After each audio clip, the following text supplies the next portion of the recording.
But So just a question on the timing on the supply chain issue actions that the president has taken.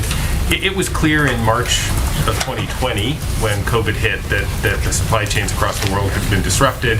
Even as the sort of work to fight back against COVID proceeded, it was crystal clear that things were not improving on supply chain. People couldn't get dishwashers and furniture and treadmills delivered on time, not to mention all sorts of other things. So why is it... The tragedy of the treadmill that's delayed. Right, right, probably. But the serious point is, why didn't the president act sooner in a more aggressive way? I know there was a task force announced of some kind earlier this summer, but essentially the president waited until, now, right before the holiday season, to take these series of actions. Why didn't the president act sooner? And is that a reflection of the fact that his administration has failed to kind of anticipate and is much more reactive to these kinds of things rather than getting ahead of them as they should? Well, that's not actually true. The president formed a task force at the very beginning of the administration, and what we know from the global supply chain issues is that they are multifaceted. Right now, we've been focusing on the ports and issues at the ports, and what leaders at these ports will tell you is that they've seen an increase in volume dramatically as it relates to last year, a year ago, 20%, 30% increase in volume. But there are other issues that have impacted the global supply chain that we've been working to address through our task force from the beginning.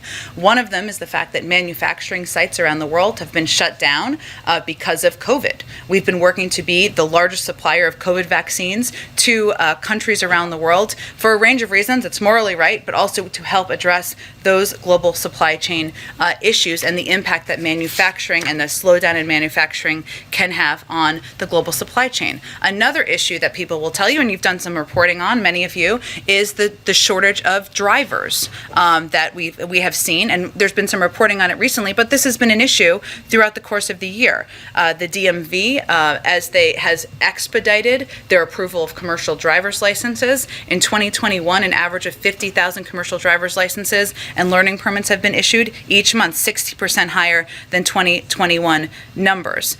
We've also been working with unions to help address the shortages of workers, whether they are at ports or whether they are driving issues or other components that impact the supply chain. So I think the important thing to understand here is that there are multiple issues that are impacting the supply chain. And some of that is that as the economy has turned back on, more people had expendable income, wages, to buy more goods. More people are buying more goods. People have started to also buy more things online than going into stores. And so that is also impacting the volume, and there's a need for more. So we've been working on this since February, and we've seen the uptick, perhaps related to the fact that this season, sometimes people are buying even more goods, but we've been working on it since February.